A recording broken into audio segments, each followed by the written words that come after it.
የዛሬ 2 ሳምንት አካባቢ ልክ እንደኔ የመንግስትም ሆነ የግል መስሪያ ቤት ተቀጥራችሁ የምትሰሩ ሰዎች እንዴት ነው ጎን ለጎን ሌሎች ቢዝነሶችን ወይም ደግሞ ስራዎችን መጀመርና መስራት የምትችሉት የሚለውን እቺን ቪዲዮ ሰርችላችሁ ነበር። ያላያችሁት ካላችሁ ማየት ትችላላችሁ። ነገር ግን ብዙዎቻችሁ አይታችሁታል፣ ወዳችሁታል፣ ሐሳብ አስተያየታችሁንም አስቀምጣችሁልኛል። እንዲሁም በጣም ብዙ ጥያቄዎች አላችሁ። አንዳንዶቻችሁ ምን ስኪሎችን ዲቨሎፕ ማድረግ አለብን፣ በተለይ ደግሞ የዩኒቨርሲቲ ተማሪዎች እንዲሁም ዩቲዩብ ለመስራት ምን ኮንተንቶችን ሪኮመንድ ታደርጊናለሽ፣ አፕወርክ ላይና ፍሪላንስ ላይ ለመስራት ምን ስኪሎች ያስፈልጋሉ፣ እንዴት ነው መጀመርስ የምንችለው የሚሉ በጣም ብዙ ጥያቄዎች አሉ። ሶ እያንዳንዱን በቀጣይ ዲቴል የምሰራላችሁ ይሆናል። ሰሞኑን ለ2 ሳምንት ያክል ቪዲዮ አለቀኩም። ያ የሆነበት ምክንያት ደግሞ ወባ አሞኝ ስለነበረ ተኝቼ ነበር የሰነበትኩት። አሁን እግዚአብሔር ይመስገን ተሽሎኛል። ከዚህ በኋላ ግን እንደ እግዚአብሔር ፈቃድ ተከታታይ በተለይ ደግሞ የምትሰሯቸውን ቢዝነሶች ያ ማለት ዩቲዩብ ላይ መስራት ካሰባችሁ ምን ኮንተንቶችን መስራት እንደምትችሉ፣ የዩኒቨርሲቲ ተማሪዎች ደግሞ ምን ስኪሎችን ዲቨሎፕ ማድረግ እንዳለባችሁና እነዛን ስኪሎች የት ማግኘት እንደምትችሉ፣ አፕወርክ ላይና ፍሪላንስ ላይ መስራት የምትፈልጉ እንዴት መጀመር እንደምትችሉና ምን ስኪሎች እንደሚያስፈልጓችሁ እያንዳንዱን የምሰራላችሁ ይላል። በዚህ ቪዲዮ ግን በዋነኝነት የምናየው ስለ ታይም ማኔጅመንት ወይም ደግሞ ጊዜን እንዴት በጥበብ መጠቀም እንችላለን የሚለው ነው የምነግራችሁ ካለኝ ኤክስፒሪየንስ በመነሳት። ምክንያቱም እንደምታውቁት እኔ የዩኒቨርሲቲ አስተማሪ ነኝ። ፓርታይም ኮሌጆች ላይ አስተምራለሁ፣ እንዲሁም ዲጂታል ማርኬቲንግ ላይ እሰራለሁ። ይጠቅማሉ የምላቸውን ቪዲዮዎች እዚህ ዩቲዩብ ቻናል ላይ አፕሎድ አድርጋለሁ። ፕላስ ዛት የራሴ ሶሻል ላይፍ አለ። ስለዚህ እነዚህ ነገሮች እንዴት ነው ኮንትሮልና ማኔጅ አድርጌ ጎን ለጎን የማስኬዳቸው? ምንም ጥያቄ የለውም። ታይምን በአግባቡ መጠቀም ነው። አንዳንድ ሰው አንድ ስራ ብቻ እየሰራ ቢዚ የሚሆን ሰው አለ። አንዳንድ ሰው ደግሞ በጣም ብዙ ስራዎችን እያሳደደና እየሰራ በጣም ውጤታማ የሚሆንበት በታይም ቢዚ የማይሆንበት ወይ ደግሞ የማይጨናነቅበት አጋጣሚ አለ። ሶ ዋናው ነገር ጊዜን በአግባቡ መጠቀም ነው። ስለዚህ በጣም ስለሚጠቅማችሁ እስኪ 10 ደቂቃ ወይ 15 ደቂቃ ስጡኝና በጣም የሚጠቅም ነገር እዛችሁ ሂዱ። ያ ማለት እስከ ቪዲዮ መጨረሻ ብታዩት ይጠቅማችኋል ማለት ነው። ከዛ በፊት ግን ለዩቲዩብ ቻናሌ አዲስ ከሆናችሁ ሰብስክራይብ ማድረግ እንዳትረሱ። በጊዜ የምለቃቸው ቪዲዮዎች እንዲደርሷችሁ ኖቲፊኬሽን ሳይን ተጫኑ። ቪዲዮ ቫይራል እንዲወጣና ለሌሎች እንዲደርስ ላይክ እና ሼር በማድረግ አግዙኝ። አብራችሁን ቆዩ።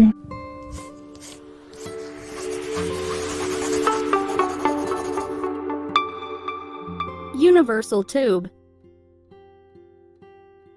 ታይምን እንዴት በአግባቡ እንጠቀም የሚለው ከማየታችን በፊት እስኪ ታይም ማለት ምን ማለት ነው? አንዳንድ ሰዎች ጊዜ ማለት ወርቅ ነው ይላሉ። ማለት ጊዜ ራሱ ወርቅን ይተካል ማለት ሳይሆን ወርቅ ውድ ነገር ስለሆነ ጊዜም ልክ እንደ ወርቅ ውድ ነው ማለት ፈልገው ነው። አንዳንድ ሳይንቲስቶች ደግሞ ጊዜን ዲፋይን ሲያደርጉት ወይም ደግሞ ሲገልጹት ጊዜ ማለት ህይወት ነው ይላሉ። ምክንያቱም የሰው ልጅ ህይወት በጊዜ የተገደበ ስለሆነ አንድ ሰው ከዚች ምድር ላይ መኖር ያለበት 80 ዓመት ሆነ 80 ዓመት ላይ ይቆማል ህይወቱ ማለት ነው። 81 ማድረግ አይቻልም፣ 90 ማድረግ አይቻልም። ስለዚህ ጊዜ ማለት የማያልቅ ነገር አይደለም። ለኛ ለሰው ልጆች ያልቃል። ትናንት ለዛሬ ዛሬን ለነገ ማድረግ አይቻልም። ሶ ዋናው ጥያቄ ይሄን ጊዜ እንዴት በአግባቡ እንጠቀም ነው። በእርግጥ የጊዜ ቫልዩ ወይም ደግሞ ዋጋው በደንብ ማወቅ የምትችሉት አላማ ሲኖራችሁ ነው። ስለዚህ ጊዜያችሁን በአግባቡ ለመጠቀም አቺቭ የምታደርጉትን አላማ ክሊርሊ አስቀምጡት። አላማ የማይጨበጥ መሆን የለበትም። ታይም ባውንደሪ ሊኖረው ይገባል። ምናልባት የዛሬ 5 ዓመት፣ የዛሬ 10 ዓመት፣ የዛሬ ወር ወይም ደግሞ የዛሬ ዓመት አቺቭ የምታደርጉት አላማ ወይም ግብ ሊኖራችሁ ይገባል። ስለዚህ አላማ ካላችሁ ጊዜያችሁን በአግባቡ ለመጠቀም ነገሮች በሙሉ ቀላል ይሆኑላችኋል። አንድ በጣም የሚገርመኝ ነገር ልንገራችሁ። ክረምት ላይ የኮሌጅ አስተማሪ የዩኒቨርሲቲ አስተማሪ ሆነ ታች ክላስ ላይ የምናስተምር አስተማሪዎች ለ2 ወር ለ3 ወር እረፍት ነው የምንሆነው። አብዛኞቻችን ምንድነው የምናደርገው? ሌሎች ስራዎችን ከመስራት ራሳችን አፕግሬድ ከማድረግ ነገ ምን ላይ ራሴን አገኘዋለሁ ብለን ፊውቸሪቲያችን ከማሰብ ይልቅ ወደ ቤተሰቦቻችን ዘመድ ጥየቃ ብለን 2 ወር 3 ወር ሂደን ከርመን የምንመጣ ሰዎች አለ። በእርግጥ ከቤተሰብ ጋር ጊዜ ማሳለፍ በጣም አሪፍ ነው። አይ አፕሪሺየት ፎር ዛት ዋን። ነገር ግን በዛ ታይም መስራት ያለብን ስራ የለም ወይ? በአስተማሪነታችን ስቴብል ነን ወይ የሚለው ደግሞ ጥያቄ ይሆንብኛል። አይደለም አሁን ላይ የመንግስት ሰራተኛ ሆኜ 2 ወር 3 ወር አሳለፍ ይቀርና የዩኒቨርሲቲ ተማሪ በነበርኩበት ሰዓት 4ኛ ዓመትና 5ኛ ዓመት እያለሁ ክረምት ላይ ምሰራቸው ስራዎች አሉኝ በማለት ቤተሰብ አልሄድም ነበር። እዛው ዩኒቨርሲቲው ሆኜ መስራት ያለብኝ ነገር እየሰራው የነገ ፊውቸሪቲን የሚያሳምርልኝ ስራ ለማግኘት የመመረቂያ ጽሁፍ ለማዘጋጀት የተለያዩ መስሪያ ቤቶች ጋር ስወዳደር ሊያስገባኝ የሚችሉ ፕሮጀክቶችን ስሰራ ነው የነበረ። ስለዚህ እንደዛ የምታደርጉ ሰዎች አሪፍ ነው ነገርኳችሁ። ከቤተሰብ ጋር ማሳለፍ አሪፍ ነው። ነገር ግን በዚህ ሰዓት ዲቨሎፕ የምታደርጉት ስኪል የምትሰሩት ቢዝነስ ይኖራል። ስፒሪቹዋሊም ወይም ደግሞ በሃይማኖታችሁ ማጠንከር ያለባችሁ ነገር ካለ ልታጠነክሩበት የምትችሉ በጣም ብዙ ታስኮችን መስራት የምትችሉበት ታይም ነው እንጂ 2 ወር 3 ወር ሂዳችሁ የምትኙበት ታይም ነው ብዬ አላስብም። በነገራችን ላይ ጊዜን በአግባቡ መጠቀም ሲባል 24 ሰዓት መስራት አይደለም። እረፍት ማድረግ ያለብን ታይም አለ፣ እረፍት እናደርጋለን። መመገብ ያለብን ታይም አለ፣ እንመገባለን። መስራት ያለብን ታይም አለ፣ እንሰራለን። ስለዚህ ጊዜን በአግባቡ መጠቀም ማለት እንደ ሮቦት 24 ሰዓት መስራት አይደለም። እኛ የሰው ልጆች የምንጠቀመው ስልክ የምንጠቀመው ላፕቶፕና ኮምፒውተርም እረፍት ያስፈልገዋል። ሪፍሬሽ ማድረግ አለበት ስራውን በትክክል ለመስራት። አንድ አባባል አለ፣ ቁጭ ብለህ የሰቀልከውን ቆመህ ማውረድ ያቅተሃል። ያ ማለት ስራዎችን ለመስራት ወይም ደግሞ የሆነ ነገር ለማድረግ የተሰጠነ ጊዜ አለ። ያው ጊዜ የተገደበ ነው ብያቸዋለሁ። ምናልባት እድሜያችን ከገፋ አቅማችን ከደከመ በኋላ የሆነን ስራ እንስራ ብንል አቅም እናጣለን ምኞት እንጂ መስራት የማንችልበት ጊዜ ይመጣል። አይደለም መስራት ምግብ ቀርቦልን ለመብላት የሚያቅተን ጊዜ አለ። ስለዚህ አሁን ላይ ግን ጊዜያችን በአግባቡ ከተጠቀምን የምንፈልገውን ነገር በምንፈልገው ታይም እናገኛለን። አንድ ትልቅ ቫይረስ አለ፣ ትልቁን ትንሹን ነፈዝ ያደረገ ሶሻል ሚዲያ ማለት ነው። በተለይ ደግሞ ዩቲዩብ፣ ቲክቶክ፣ ፌስቡክ፣ ኢንስታግራም፣ ቴሌግራም፣ ኢሞ ምናምን የምንላቸው ለአንዳንድ ሰዎች ያው ህይወታቸውን እየለወጠ ነው። የሚፈልጉትን ፖስት ያደርጋሉ፣ የሚፈልጉትን ይለጥፉና ይወጣሉ። ዘን አሁንም መስራት ያለባቸውን ነገሮች ኦፍላይን ሆኖ ሰርተው መጣው ፖስት ያደርጉና ይወጣሉ። አብዛኞቻችን ግን ገንዘባችን፣ ጉልበታችን እና ጊዜያችን ኢንቨስት እናደርጋለን። ዘን አንደኛ ጤናችን እናጣለን። 24 ሰዓት አፍጥጠን ማለት ነው። ምናልባት በዘር ወይ በሃይማኖት ወይ ደግሞ በሆነ ጎሳ ውስጥ እንሆንና የሆነ ነገር ሳፖርት አድርገን ልንጣላ ልንጋጭ እንችላለን። ውስጣችን ሊጎዳ ይችላል። ክብደታችን ወይም ደግሞ ኪሎአችን ሳይሆን አእምሯችን ሲመዘን በጣም ትንሽ ሊሆን ይችላል። ምክንያቱም መጽሐፍ ቅዱስ ላይ ወይም ደግሞ ቁርአን ላይ ያለውን ካልተገበርና ካልተከተልን ከፈጣሪ ትእዛዝ ወጣን ማለት ነው። ይሄ ደግሞ የሚያሳየው ጊዜያችን የት ላይ ኢንቨስት ማድረግ እንዳለብን ባለማወቅ ነው። ያ ብቻ አይደለም፣ የጤና ችግርም ሊያደርስብን ይችላል። በአግባቡ ምግብ መመገብ ላንችል እንችላለን። ስፖርት መስራት ያለብን ሰዎች ስፖርቱን ትተን እዛ ላይ ጊዜያችን ኢንቨስት እናደርጋለን። ኢኮኖሚካሊ ወይም ደግሞ ፋይናንሻሊ ይቸግራናል። ምክንያቱም 24 ሰዓት ካልሰራንና ከዛ ላይ አፍጥጠን ምንውል ከሆነ ገንዘባችን እያባከንን እንጂ ኢንከም ጀነሬት እያደረግን አይደለም። አይናችን ሊታመም ይችላል። ይሄ የሚያሳየው ጊዜን በአግባቡ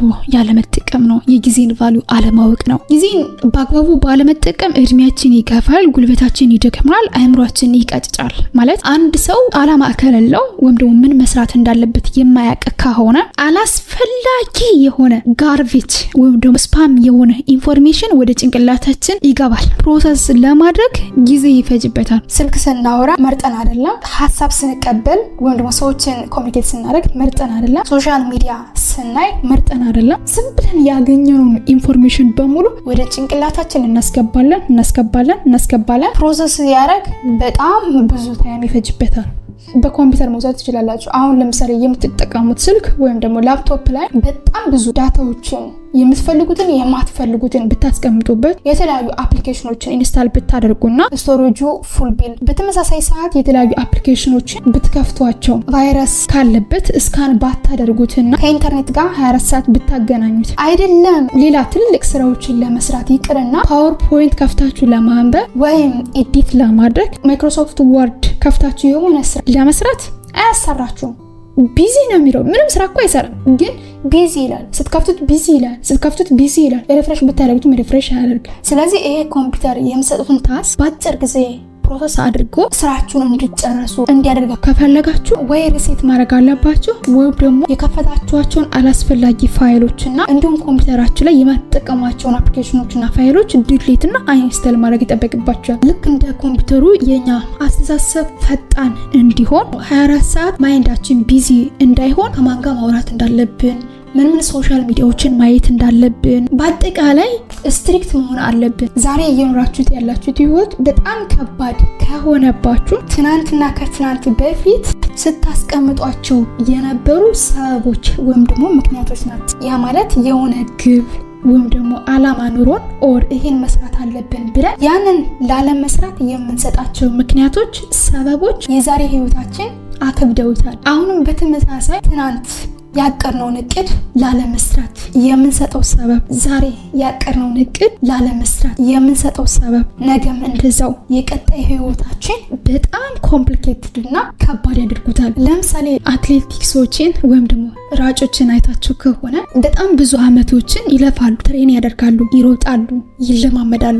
ዘን የመጨረሻ የውድድር ቀን በዓለም ሀገራት ዙረው ሲወዳደሩ አንዱ የሚያሸንፈው ምናልባት የቀኝ እግሩን ወይም ደግሞ የግራ እግሩን አሳልፎ ስለረገጠ ብቻ ሊሆን ይችላል። ያ ማለት ከአንድ ሰከንድ ባነሰ በሚሊ ሰከንድ ኦር ማይክሮ ሰከንድ ሊሆን ይችላል ፍጥነቱ ማለት ነው። ያቺ በጣም ቫልዩ ያላት የደቂቃዎችን የሰከንዶችን ቫልዩ ሲያሳይ ማለት ነው። ሌላም ኤግዛምፕል ልስጣችሁ። ለምሳሌ ማስተርሳችን ጨርሰን ሪሰርች አቀርበን ማለት ነው። ዛን ኢቫሉዌተሮቻችን ግሬድ ሊነግሩን ሲሉ የሪሰርች ግሬዳችን ሜቢ ኤክሰለንት ሊሆን ይችላል፣ ቬሪ ጉድ ሊሆን ይችላል፣ ጉድ ሊሆን ይችላል፣ ሳቲስፋክተሪ ሊሆን ይችላል፣ ወይ ደግሞ ፌል ሊሆን ይችላል አይደል? ስለዚህ መጀመሪያ እርስ በርሳቸው ኢንተርናሉም ኤክስተርናሉም ቸሩም መነጋገር መቻል አለባቸው ግሬዱን ለኛ ከመናገራቸው በፊት። ዘን ፕሬዘንት አድርገን ከጨረሰን በኋላ ከውጭ ጠብቁ ሜቢ 2 ሚኒትስ ኦር 3 ሚኒትስ እኮ ነው የሚወስደዋል። ግን በሰችን ደቂቃ ውስጥ የምናሳልፋትን ጭንቀት ሪያላይዝ አድርጋችሁ ታውቃላችሁ? አንድ 12ኛ ክፍል የተፈተነ ተማሪ አይዲ ነምበሩን ሰጥቷችሁ ከዛ ውጤቴን እይልኝ ይልና ልክ ሰርች ስታደርጉ በሰች ሞመንት ነፍስ ውጪ ግቢ ነው አይደል? በጣም ከባድ የሆነ ታይም ነው የሚያሳልፈው። አንድ በጣም በከፍተኛ በሽታ የታመመ ሰው አልጋ ላይ ሆኖ ብዙ ፔኖችን እያሳለፈ ለአንድ ደቂቃ የሚያቃጥለው ሰውነቱን የሚበላው ነገር ቢበርድለት እንዴት ደስ እንደሚለው የአንድን ደቂቃ ባሉ ያቃታል። ስለዚህ እኛ ዝም ብለን ዌስት እያደረግን ያለን ቀን አለ፣ ሀውር አለ፣ ሳምንት አለ። በእነዚህ መለካት ትችላላችሁ። የምንፈልገውን ነገር ማወቅ ታይማችን በአግባቡ እንድንጠቀም ያደርጋል። የምንፈልገውንና ምን ሆነውን ነገር በትክክል የማናውቅ ከሆነ ግን ስለ ታይም ያለን ግንዛቤ የወረደ ነው የሚሆነው። ስለዚህ የመጀመሪያው አላማ ማስቀመጥ ያስፈልጋል። ይሄ አላማ ደግሞ እንደነገርኳችሁ አቺቭ ልታደርጉት የምትችሉ የእናንተን ኢነርጂ፣ ኢፈርት እና ጥረት የሚጠይቅ ትልቅ ቫልዩ ያለው አላማ ልታስቀምጡለት ይገባል። ጊዜውን በአግባቡ የሚጠቀም ሰው በጣም ብዙ ጥቅሞች አሉት። ከነዛ መካከል የተወሰኑትን ነገሮች ልንገራችሁ። አንደኛ ስትረስ ወይም ደግሞ ጭንቀት የሚባል ነገር አይኖረውም። መስራትና መጨናነቅ በጣም የተለያዩ ነገሮች ናቸው። ለምሳሌ አንድ ሰው ጠንክሮ ሲሰራ ለምንድን ነው የሚጨናነቀው ልትሉ ትችላላችሁ። የሚሰራ ሰው ግን አይጨናነቅም በተአምር ማለት ነው። ስለዚህ ጭንቀት እንዳይኖራችሁ ያደርጋል። ሌላኛው ዛሬ ስትነሱ ምን መስራት እንዳለባችሁ፣ ነገ ምን መስራት እንዳለባችሁ፣ የዛሬ ዓመት፣ የዛሬ 2 ዓመት፣ የዛሬ 10 ዓመት ጎላችሁ ምን እንደሆነ ክልል ስላስቀመጣችሁና በታይም ቴብል እየሰራችሁ ስለሆነ ወይም ደግሞ ቱዱ ሊስት ስላላችሁ ያን ነገር አኮምፕሊሽ እያደረጋችሁ ስለምትሄዱ ውስጣችሁ በጣም ሰላም ይሆናል። የውስጥ ሰላም ወይም ደግሞ እረፍት ይኖራችኋል። ሶስተኛው ጥቅሙ ፋይናንሻሊ ኢንዲፔንደንት ወይም ደግሞ ፍሪደም ይኖራችኋል። የምትፈልጉትን ነገር ለማድረግ የገንዘብ እጥረት አይኖራችሁም። ምክንያቱም ታይማችሁን በአግባቡ ማኔጅ አድርጋችሁ እየሰራችሁ ስለሆነ ማለት ነው። አራተኛው ኢነርጂ እንዲኖራችሁ ያደርጋል። በራሳችሁም ትተማመናላችሁ። ያ ማለት የሆነን ነገር አቅዳችሁ ዛሬ መስራት ያለባችሁን እስከሰራችሁ ድረስ ውስጣችሁ ሰላም ይኖረዋል። ውስጣችሁ ሰላም ሆነ ማለት ሙሉ ኢነርጂ ነው የሚኖራችሁ።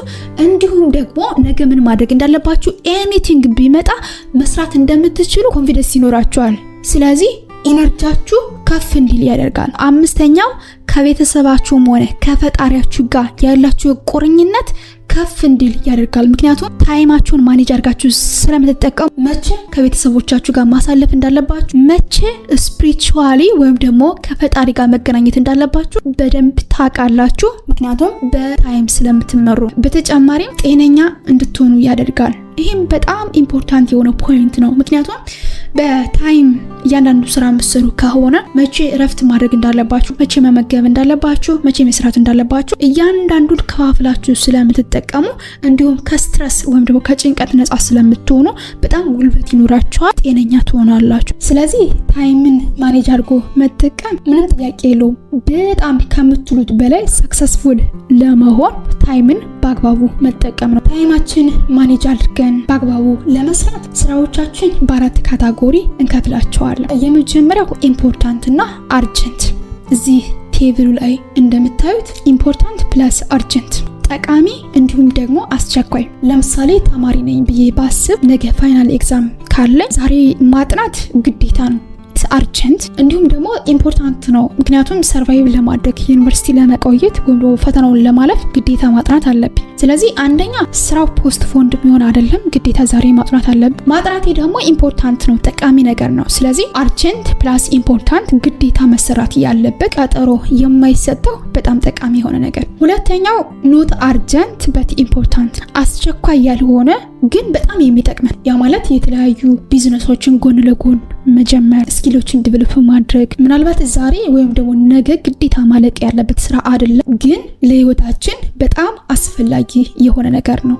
ስለዚህ በችኩል የሚሰራ ስራ አይደለም፣ ጥራትን የሚጠይቅ ስራ ነው፣ አቅምን የሚጠይቅ ስራ ነው፣ ጊዜን የሚፈልግ ስራ ነው። that's why not urgent but it's very important። so እነዚህን ስራዎችን ጊዜ ሰጥተን ግዴታ ማወቅ፣ መረዳት፣ መስራት ያለብን ስራዎች ናቸው። ሶስተኛው urgent but not important። ምናልባት ባለቃችሁ የሚሰጣችሁ ትዕዛዝ ሊሆን ይችላል፣ ከጓደኞቻችሁ or somebody የሚሰጣችሁ ታስክ ነው። ይሄ ታስክ ደግሞ አስቸኳይ ነው፣ ግዴታ ዛሬ or ነገ ማለቅ ያለበት ነው። ለእናንተ ግን ምንም ጥቅም የለውም። ስለዚህ ይሄን ከቻላችሁ ወይ ለሌላ ሰጣችሁ አሰሩት፣ ወይም ደግሞ ኖ ማለት ልመዱ። አበሻ አይደለና ሸሚዘንና ጊዜያችን አቃጥላ ለሰዎች በይሉምታ መስራት የሌለብንን ነገር ልንሰራ እንችላለን። ቢሰራለ ደስ ይለኝ ነበረ ነገር ግን አልችልም ሌላ ስራ ስላለኝ ብላችሁ አለመቀበል ትችላላችሁ። አራተኛው ኖት አርጀንት ኖት ኢምፖርታንት፣ የማይጠቅም አስቸኳይ ያልሆነ። ብዙዎቻችን እዚህ ላይ ነው ታይማችን ዌስት የምናደርገው። ስለዚህ የምንሰራቸውን ስራዎች ልክ እንደዚህ በቴብል ካስቀመጥናቸው ምን ላይ ታይማችን ስፔንድ ማድረግ እንዳለብን ማወቅ እንችላለን። ስለዚህ እያንዳንዱን ስራ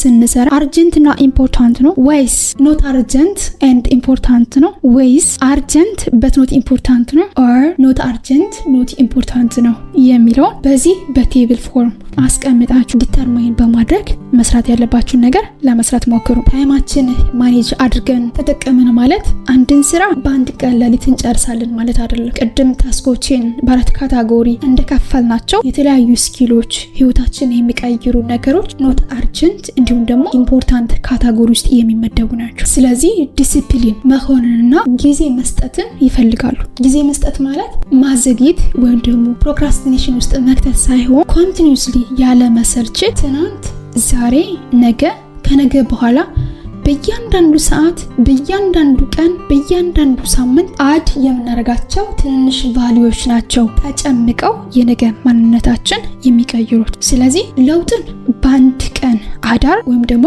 በሁለትና በሶስት ሙከራ ሜዥር የምታደርጉ ከዛ ተስፋ የምትቆርጡ ሰዎች እናንተም ጥንቃቄ አድርጉ። እያንዳንዱ ስራ ስትሰሩ ችኩሎች አትሁ። አንድ ነገር አንደርስታንድ ማድረግ ያለባችሁ እኛን የሚጠቅመንና ህይወታችን የሚለውጠን ነገር በጣም አድካሚ፣ ጊዜን የሚፈልግና ጉልበት የሚጠይቅ ስለሆነ ወይም ደግሞ የአእምሮ ጨዋታ የሚያስፈልገው ስለሆነ በትዕግስት እያንዳንዱን ስራ ሳትሰለቹ ጊዜያችሁን በአግባቡ በመጠቀም መስራት እንዳለባችሁ ማወቅ። ህልማችን እንዳንኖርና ታይማችን በአግባቡ እንዳንጠቀም የሚጎትቱን በጣም ብዙ ነገሮች አሉ። ከነዚህ መካከል አንደኛው ይሉምታ ነው። ሰክሰስፉል መሆን ከፈለጋችሁና ታይማችሁን በአግባቡ መጠቀም ካለባችሁ ኖ ማለት መልመድ መቻል አለባችሁ። ሁለተኛው ሶሻል ሚዲያ መቀነስ ነው። ሶሻል ሚዲያ በጣም በብዙ ነገር ዲስትራክት እያደረገን ነው ያለው። አይታችሁ ከሆነ በጣም ሰክሰስፉል የሆኑ ሰዎች ኦንላይን የሚሰሩ ሜቢ ቲክታክ ላይ ወይ ዩቲዩብ ላይ ኢንተርቪው ሲደረጉ አይ እኔ ፖስት አርጌ ወይም ደግሞ ለጥፌ ነው መውጣው እንጂ የሌሎችን አላይም የሚሉ ሰዎች አሉ። ሙዚቃ ሰርተው ከሆነ አፕሎድ ያደርጉና እዛ ነገ ከነገ በኋላ ምን አፕሎድ ማድረግ እንዳለባቸው እነሱ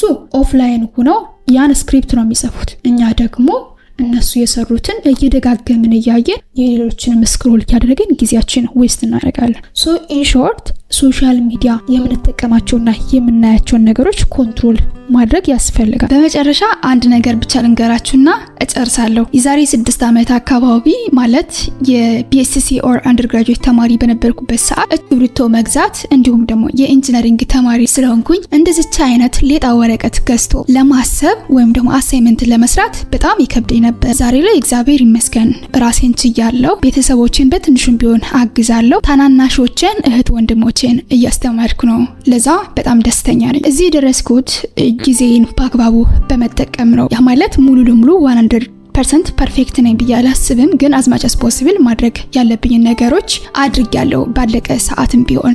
ከኔ በተሻለ ግን መጀመሪያ ወደ ዩኒቨርሲቲ ጆይን ሲያደርጉ በደንብ ገብቷቸው ማቹርድ ነው የገቡ ተማሪዎች ነበሩ፣ አሁን ላይ ትልቅ ደረጃ የደረሱ። እንዲሁም ደግሞ ከኔ ባነሰ ወይ ታይማቸውን ማኔጅ ሳያደርጉ እንደፈለጉ የሚንቀሳቀሱ ሰዎች ነበሩ። ዛሬ ላይ እነሱም ስቲል እየተጉላሉ ነው የሚገኙት። ስለዚህ አዝማች አስ ፖሲብል ጊዜን በአግባቡ መጠቀም የምንፈልገውን አይነት ህይወት እንድንኖር ያደርጋል። ተማሪ በነበርኩበት ሰዓት ምንድነው የምፈልገው የነበረ ጀስት የመንግስት ሰራተኛ ሆኜ የራሴ ደሞዝ እንዲኖር የነበረ የምፈልገው፣ ያንንም አቺቭ አድርጌያለሁ።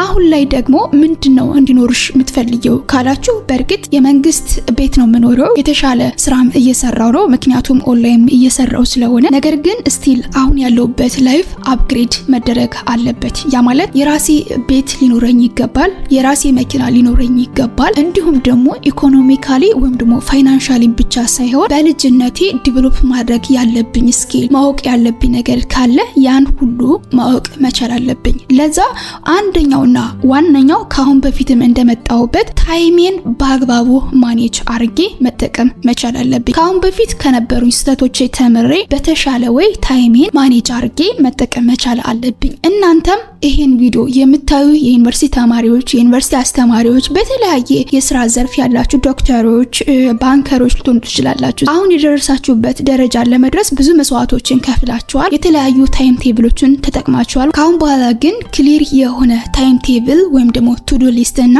እንዲሁም ኦብጀክቲቭ ሊኖራችሁ ይገባል። በነገራችን ላይ ቅድም ለመናገር እንደሞከርኩት ታይምን በአግባቡ ተጠቅሞ ኦብጀክቲቫችን ወይም ደግሞ ፕላናችን አቺቭ ለማድረግ ከኛ የሚጠበቁ ብዙ ነገሮች አሉ።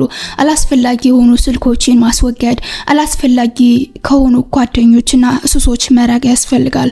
ቤተሰብን ጨምሮ የራስን ኢሞሽን ወይም ደግሞ ፍላጎት ኮንትሮል ማድረግ ያስፈልጋል እና በጣም ጠንካራ ፊውቸርቲ ያለን ሰዎች መሆን መቻል አለብን። ሰው እነዚህ ነገሮች ብታደርጉ በእርግጠኝነት ውጤታማ ትሆናላችሁ። ለሚማር ሰውና ኦፕን ማይንድ ለሆነ ሰው አንድ ቃል በቂ ነው። ስለ ታይም ማኔጅመንት ወይም ደግሞ ስለ ጊዜ አጠቃቀም በጣም ብዙ ኤግዛምፕሎችን እያነሳን ዲቴል አውርተናል። ስለዚህ በዚህ ቪዲዮ ብዙዎቻችሁ ተጠቃሚ እንደምትሆኑበት ተስፋ አደርጋለሁ።